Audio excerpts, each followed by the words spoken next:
Shalom Adonai, a paz do Senhor. Nós vamos ler a palavra hoje que está em Números, capítulo 13, versículo 1. Então abra sua Bíblia aí e vamos lá, vem comigo.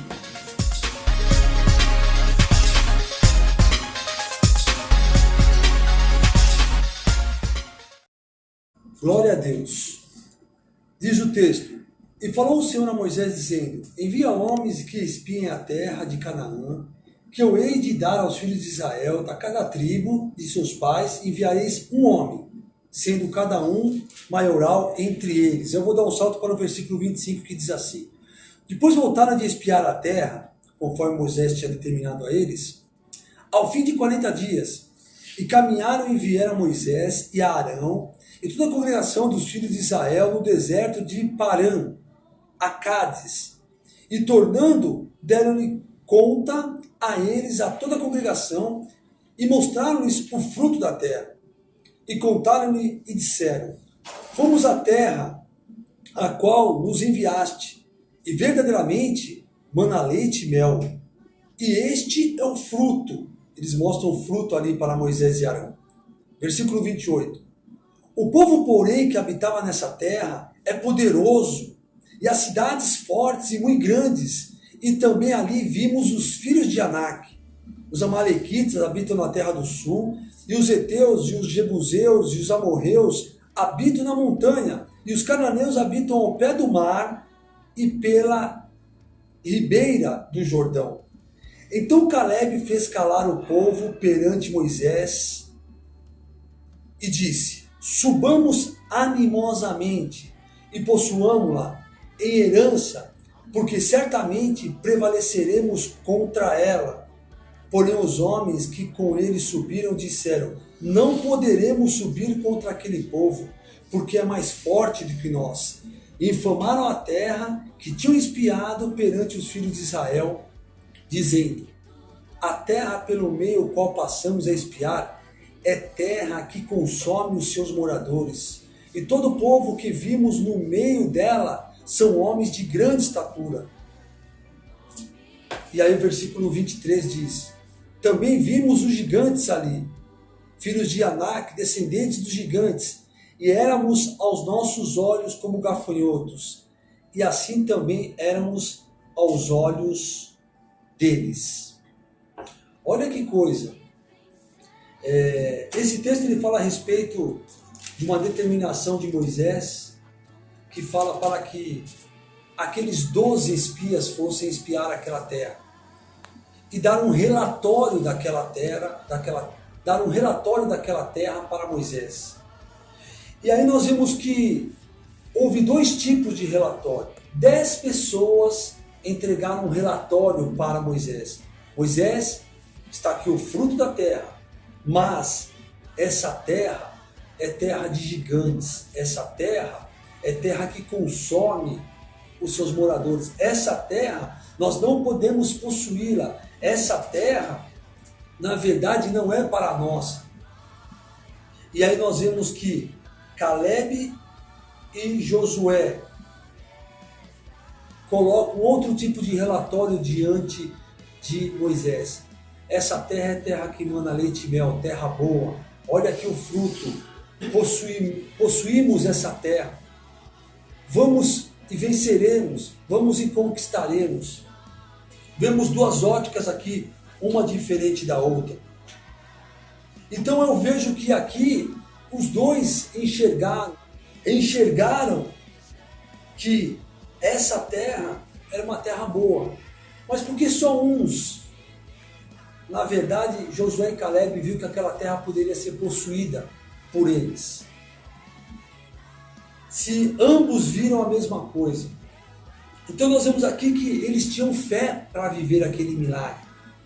E a fé, eu quero te dizer, a fé, ela não é uma fé cega aqui, porque ambos viram a dificuldade daquela terra, ambos viram que lá existiam o quê? Gigantes, que lá havia cidades fortificadas, mas a fé aqui não nega, a fé de Josué e Caleb não nega aqui que tem dificuldades naquele lugar, que tem adversidades naquele lugar, Mas a fé declara que naquele lugar, na face daquela situação, Deus poderia operar com poder.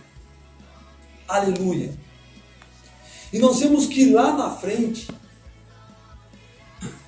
Josué e Caleb, eles herdam a terra. No capítulo 14 de Josué, no versículo de número 7, diz assim: da idade de 40 anos eu era, quando Moisés, servo do Senhor, me enviou a Cades Barneia a espiar a terra. E eu lhe trouxe resposta, como sentia o meu coração. Mas meus irmãos que subiram comigo fizeram derreter o coração do povo. Eu, porém, perseverei em seguir ao Senhor, meu Deus. Então Moisés, naquele dia, jurou dizendo: certamente a terra que pisou o teu pé será tua e de teus filhos, em herança perpetuamente, pois perseveraste em seguir o Senhor, meu Deus. Verso 10. E agora eis que o Senhor me conservou em vida, como disse, 45 anos há desde que o Senhor falou esta palavra a Moisés, andando Israel ainda no deserto. E agora, eis que já hoje sou da idade de 85 anos. E ainda hoje estou tão forte como no dia que Moisés me enviou. Qual era a minha força aquele dia? É agora a minha força para a guerra e para sair e para entrar. Agora, pois, dai-me este monte de que o Senhor falou que aquele dia ele me daria, pois tu ouviste que os anaquins estão ali, grandes, fortes cidades há ali. Porventura o Senhor será comigo para expelir, como o Senhor o disse. Depois de muito tempo, Caleb, ele herda a promessa. Nós acabamos de louvar que Deus é um Deus que cumpre as suas promessas. Deus, ele cumpre o que ele fala.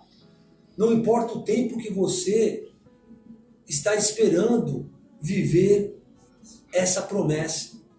Mas Deus, ele cumpriu a promessa na vida de Caleb. Depois de 45 anos, ele viveu. Com Deus não há demora, mas existe a hora certa dele. Com Deus, grave isso, não há demora, mas sim a hora certa dele agir na tua vida. E Deus vai agir no momento certo, na hora certa na tua vida. Só persevere, só lute, não desanime. Seja uma pessoa que creia na palavra do Senhor, naquilo que está escrito, naquilo que Ele te prometeu, naquilo que Ele falou que iria realizar na tua vida. Louvado seja Deus. Deus, Ele quer agir na tua vida. Ele quer fazer você viver o seu milagre. Louvado seja Deus. Eles tiveram duas visões. Uma visão pessimista, negativa. A palavra diz em Provérbios 23, 7. Assim como ele imagina na sua alma, ele o é. Josué se imaginou dentro daquela terra, colhendo aqueles enormes frutos, morando com a sua família toda ali, desfrutando do melhor da terra. Aqueles 10 espias, eles se imaginaram no deserto, impossibilitados de viverem a promessa, na mesma situação que eles andavam. E assim como você imaginar na sua alma, você vai ser. A fé não é cega. Muitas vezes você está vendo o problema, está vendo a dificuldade, mas diante disso, você mostra para essa situação o poder da fé e o quanto Deus pode agir na tua vida e realizar um milagre poderoso. Esse texto é o texto que Deus colocou no meu coração nesse dia de Santa Ceia. Aleluias! Que você seja achado com uma visão e uma ótica diferente daqueles que só reclamam, daqueles que só murmuram, daqueles que não enxergam o milagre. Por que será que aqueles espias viram aquele povo desfrutando de tudo aquilo de bom e do melhor? E eles olharam para eles e acharam que eles não tinham possibilidade de viver aquilo. Às vezes você olha uma pessoa vivendo algo, vivendo uma situação, e você fala assim, nossa, como eu gostaria de viver isso, como eu queria ter esse fruto, como eu queria viver uma bênção dessa, como eu queria. E você não faz nada para mudar isso. Não, você tem que se levantar e falar, não com um olhar invejoso, com um olhar maligno, mas você falar assim, Deus tem promessas para a minha vida.